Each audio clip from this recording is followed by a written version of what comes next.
My faith protects me.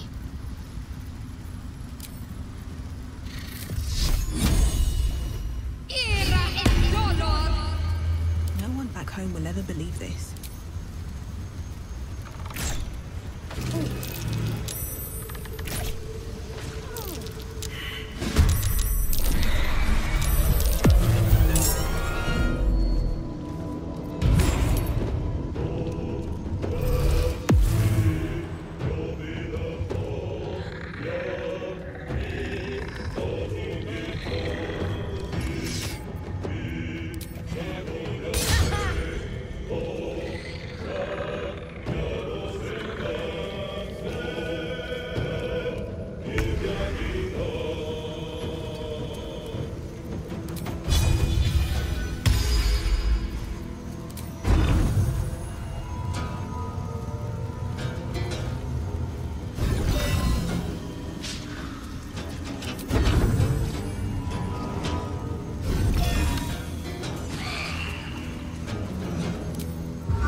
Try me.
May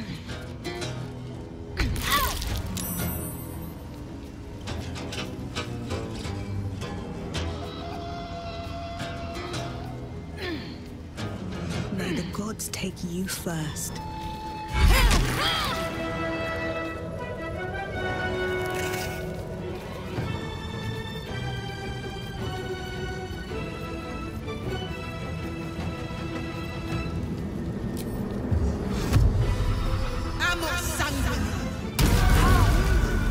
Too much to bear.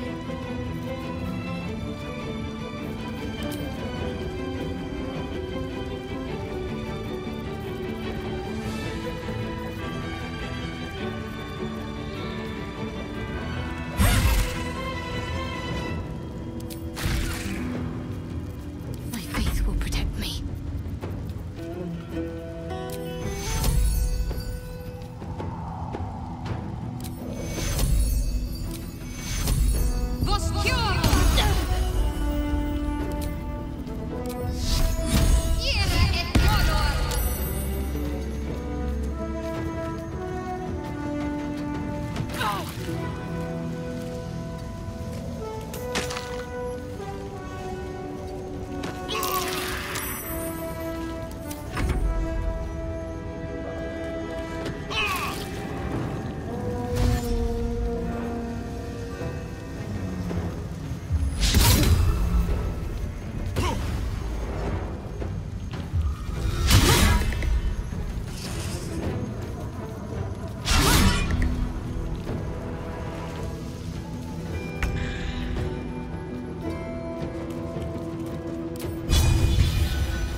Behold the dance of death.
account.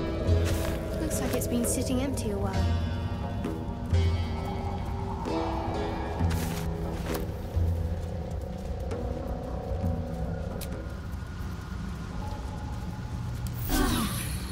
Better than nothing.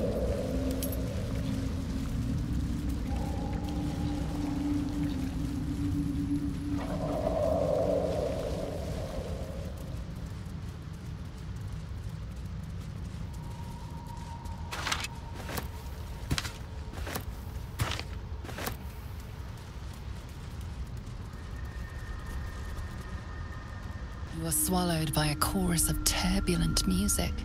Through one creature sing many voices, the harmony of an entire collective. Sovereign, she has come. She is here. The choir fades. A single melody rises above the others, brassy and commanding.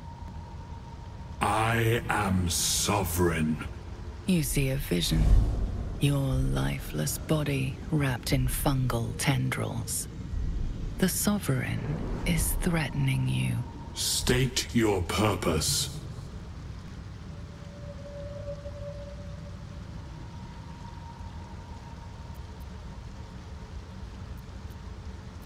The parasite is quiet. You feel no bond with the creature.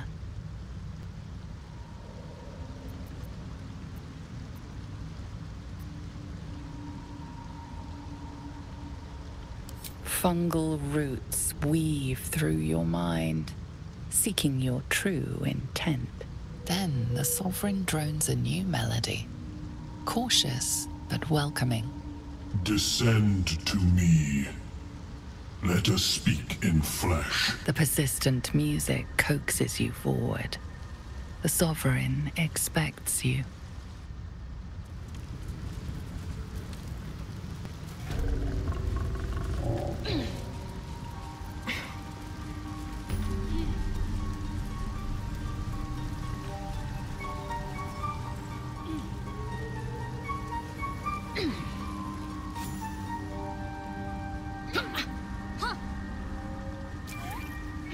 What is the creature doing to those corpses?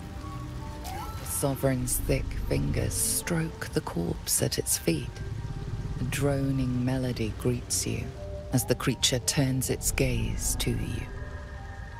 Flesh talker. I show you a memory. Watch and listen. A violent vision grips you. Dwegar, dark dwarves chopping myconid remains. They broke our peace. They killed our young. The Sovereign's song slows to the pace of a dirge. It is still in mourning. We laid waste to many, but intruders remain. Lakewood. The Sovereign's song halts as it measures your worth. I sense your resolve. You will find Dwegar invaders near Lake's Edge. Cleanse the rot. Destroy them. Dwegar invaders? We can manage that. Better than picking this fight, surely.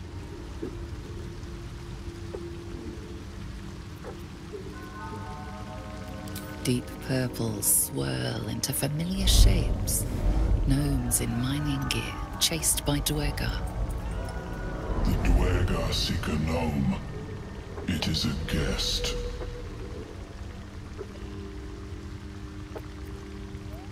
The Sovereign says nothing, but you hear appreciation in its song.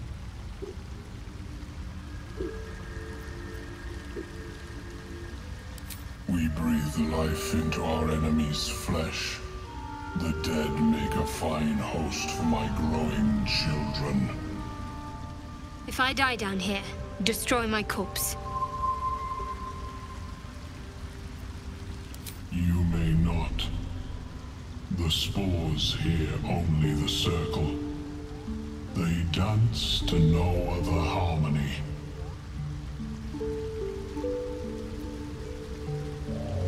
The Sovereign gifts you one more vision, a wall of vines parting to reveal glowing light. Riches of magic and mind. Cleanse the rot, and they are yours. You do the Circle a service. We will await word.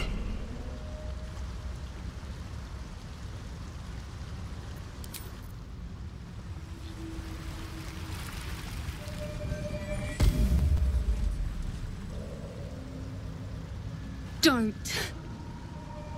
Her condition is familiar. Poison, derived from a wild weed common to the Underdark. She'll need an antidote soon, most likely held by the poisoner. Dwegor slashed me.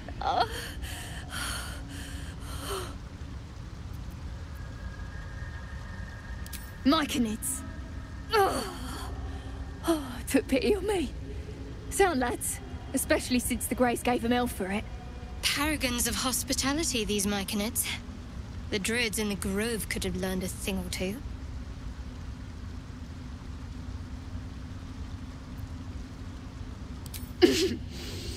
Greys don't share.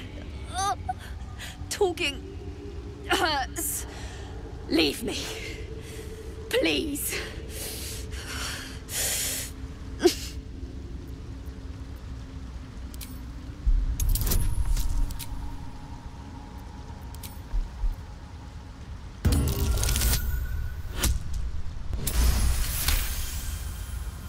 Like dwarves, Dwergar have innate resistance to poison, and thus no need for intricate brews.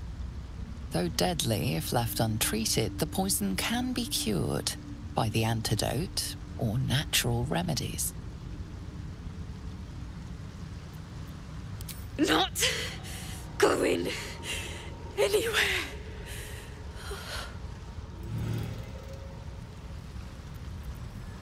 Wretched thing. Pull yourself together. Whatever comes, I'm ready. Is that blood? No, never mind.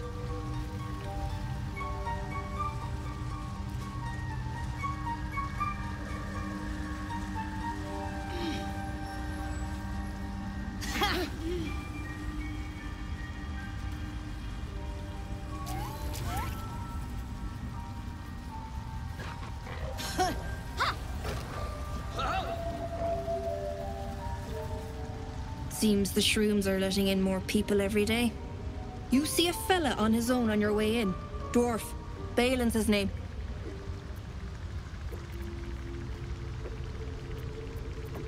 Right. Never mind. Knock yourself out. But don't come begging for coin if you find him. You try to ransom him to me, you'll find yourself skint and stuck with a fat old lout.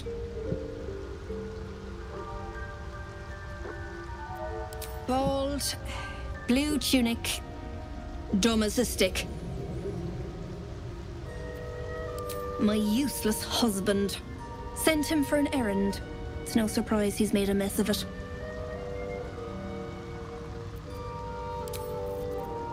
Balin, where are you? Fleshwalker, tongue talker. Far you've come. Reach into memory. Tell me of home.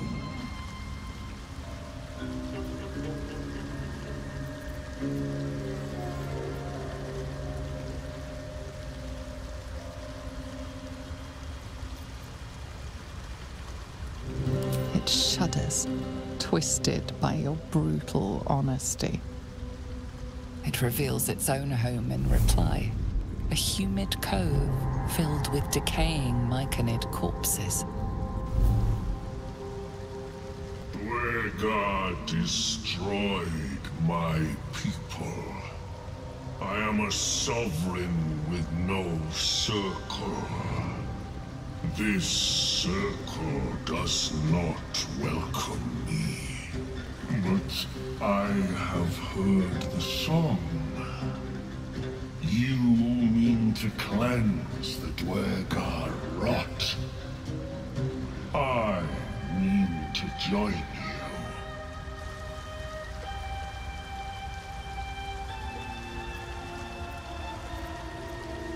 I am the danger, and I am the cure.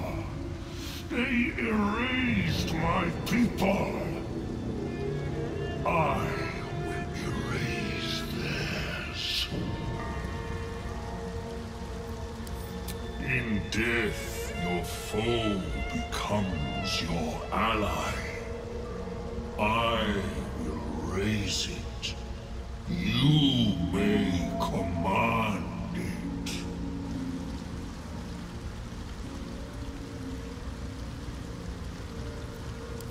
Remain in the Underdark, and I will follow. We cleanse the rot together.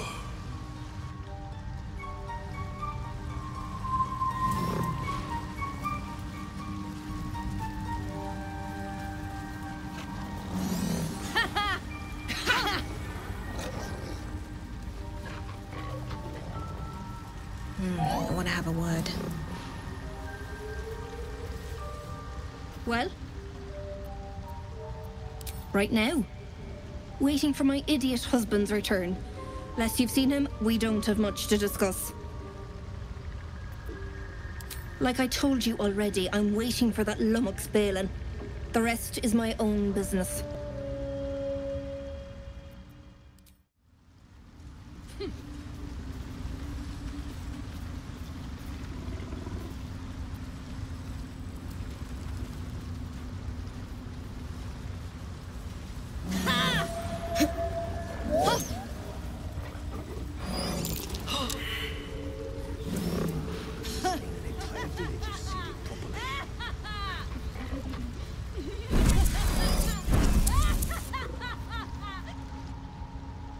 A visitor.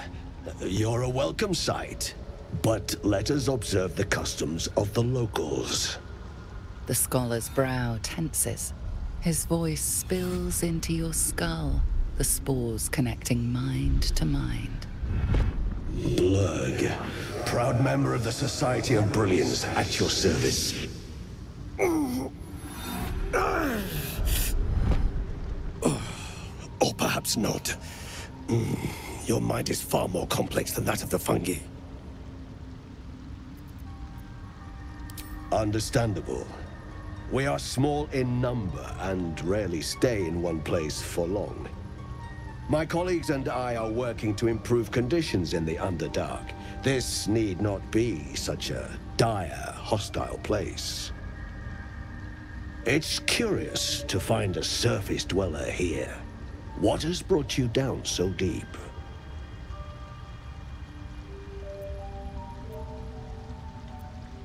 Truly remarkable. But why come to the Underdark, where they hold so much power? You were infected by an illithid tadpole? It's a miracle you're still intact. You must be worried sick, but have no fear. I have a friend who may be able to assist. Omelium! I hope this is important, Blurg. My Zerkwood samples need constant attention. It is. This adventurer has an illithid tadpole inside her head, but she hasn't turned. No ceremorphosis. That's impossible, but intriguing. Are you looking to have it extracted? I have broken free from the Elder Brain's yoke.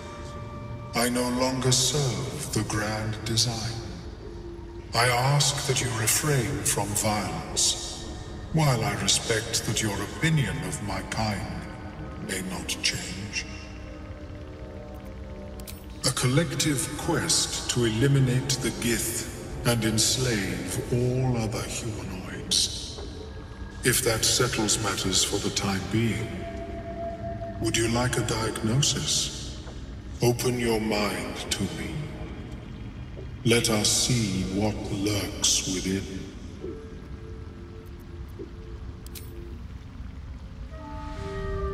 As the Meloan's mind pierces yours, the tadpole pulses with power. It feels 10 times its size. Alive, awake, almost smug. This is most unusual. The incubation period should be complete, as should your transformation. But the larva is infused with strange magic. It appears to be in some form of stasis. I can only theorize, but I suspect your transformation would be both agonizing and instantaneous. I thought it was always agonizing, Ammelium. Well, yes, but that wasn't my point.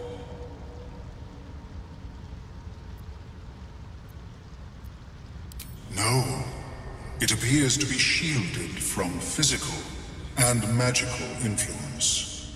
Moreover, the cranium has undergone severe trauma. It is a miracle the brain functions at all. Extraction would risk much.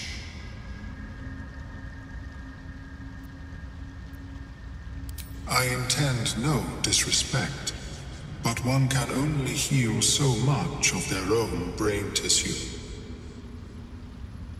But not to worry. Should you transform, I will happily perform a new examination.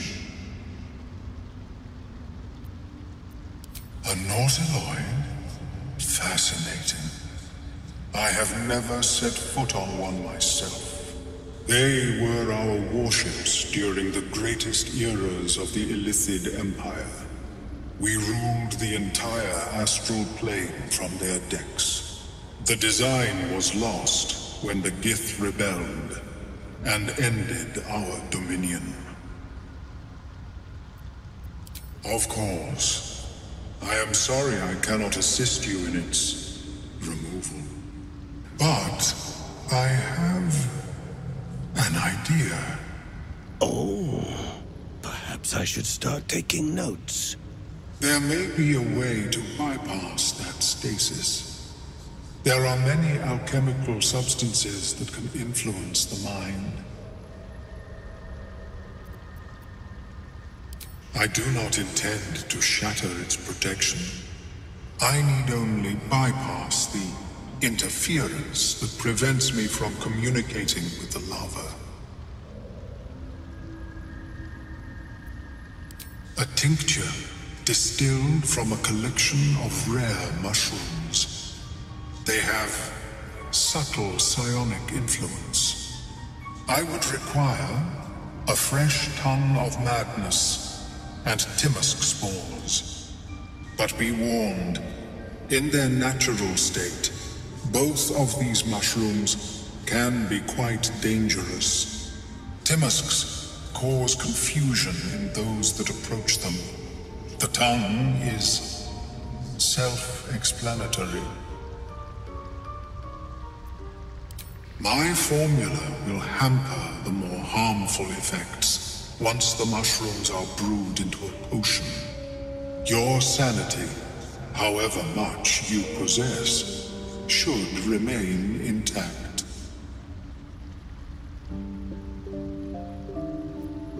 The Underdark, of course, although they are quite rare, and their discovery perilous. I imagine Lenore would have them in her possession. She served Mystra as a cleric. She is quite fond of her garden. Lenore has always been a lonely sort. Nature was her only companion. I offered her the chance to join the society, but she refused. Her experiments on Susa bark took priority. May your travels be safe and swift. I've never seen anything like it. Welcome back. have you made any new discoveries? The feeling is mutual, friend. I have only passing familiarity with the surface races. But I found that there is as much to learn from an individual as there is from a community. So it is with the Myconids. They live in harmonious unity, but each has a unique personality. Yes, but it has abundant natural resources. Spores, water orbs, Trillimac. I've studied them for years. There is rare magic in the Underdark too. Fairsres. It radiates from the earth, warping, teleportation, and divination magic. This is not a wasteland. It is a glorious ecosystem. Every civilization here could thrive without conflict. I observed the fight from a distance. Combat is not my field of expertise, but the Myconids handled themselves well enough. I do enjoy a good bargain, if anything in my private collection is to your liking.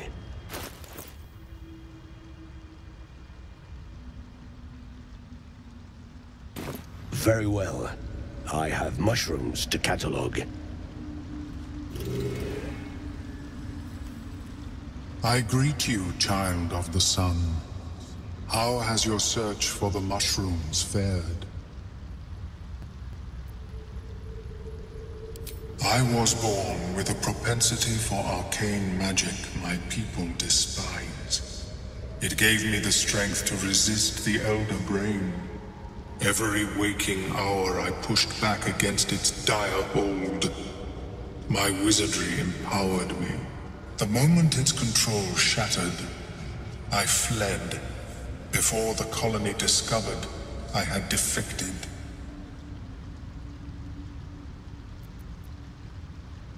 In the beginning, I had an arrangement with a lich. Excellent company, despite what one would expect. I required brains, he required souls. A perfect symbiosis. But our ambitions eventually splintered. I wished to better the world, and he preferred its rot. So I left his company. And thus I now feed from those who act against the Society's goals. Perhaps the peoples of the Underdark will be less inclined to violence if they comprehend the cost, yes?